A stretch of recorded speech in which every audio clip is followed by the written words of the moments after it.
Today I'm going to be talking about authenticity and beauty.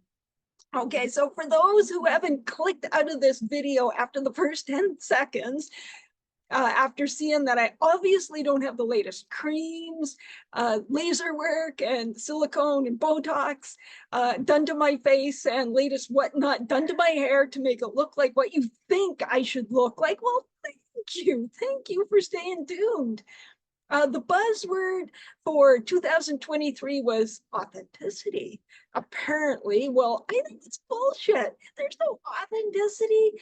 We have never had a time in history with so much ability to alter our physical image or to present a false image of ourselves, either physically or from what we do and how we do it and what we say and how we say it.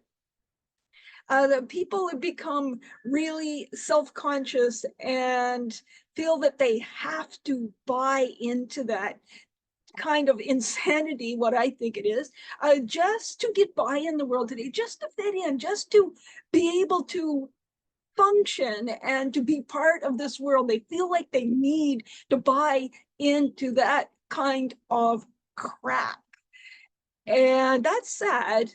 And if this is you, well, I'm going to ask you, says who? Who's telling you you need to do that? Who's telling you to live or look the way you do? And why is it their business in the first place? If someone doesn't like the way you look or the way you talk, well, that's okay.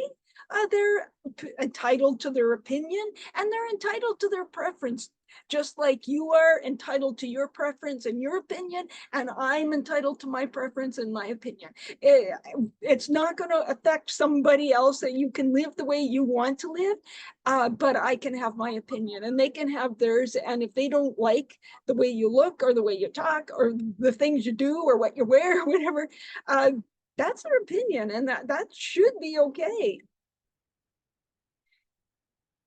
But some people are afraid that, yeah, well, if I do this, I'm not going to get the positions that I want, and I'm not going to have the friends, and I'm just not going to be able to function in this world. You know, people are just going to like forget about me, and I'm just going to disappear, and I'm not going to be able to fit in. Well, I think you're wrong, because in that case, you will stand out.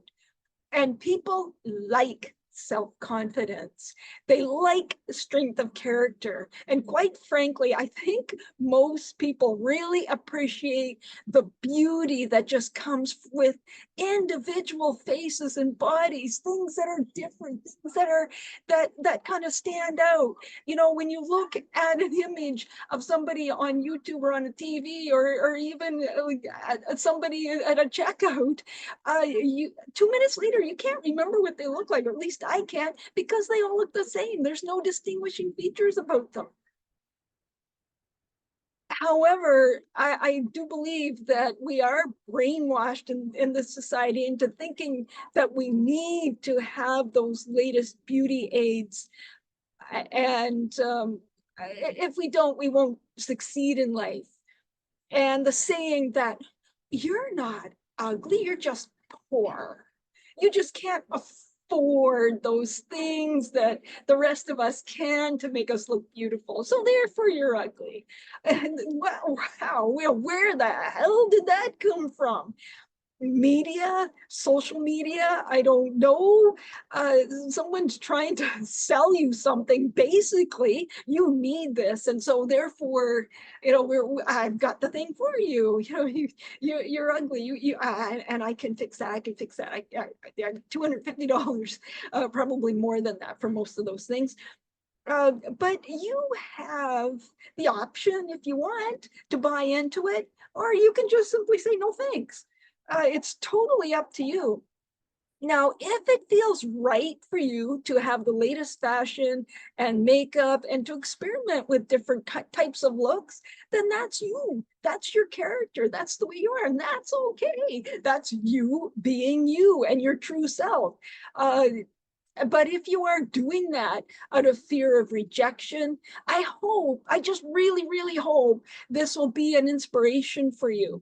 And if you are altering your appearance to appear, to be somebody that you're not, or to portray to the world that you're important because you can afford those things. I have news for you. We don't care. My opinion of the people who laser, have surgery, plastic eyelashes and Botox and other alterations, okay, that's your body and you have every right to do that. But what I do not understand, honestly, I do not understand. I don't care if I had like $50 million, I would not buy into this. But I don't understand why they make this the metric for beauty. They look like Barbie. You want to look like Barbie? Well, maybe you do, but I can see and two things, at least two things. There's probably more than two things wrong with Barbie, but I can think of two. Now, one, she ain't real. She's not real. She's not a real woman. She doesn't breathe. She doesn't feel pain. She doesn't feel pleasure. And she's plastic and she's made by Mattel. Okay, so if that's what you want, then that's great. And number two, she's not original. There are hundreds of thousands, probably millions of Barbies out there, and they all look the same. Every damn one of them looks the same. You can't tell them apart.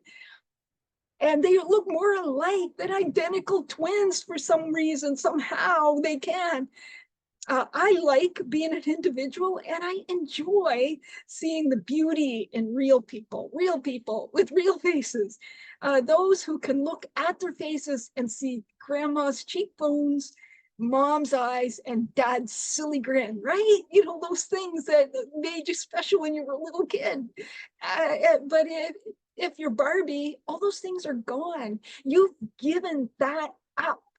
And that might be a really special thing. It might have been a special thing now or then, but maybe not now. But if you've given that up, think of what you are giving up for that plastic fantasy world. So anyway, that's just my opinion, and thank you for watching.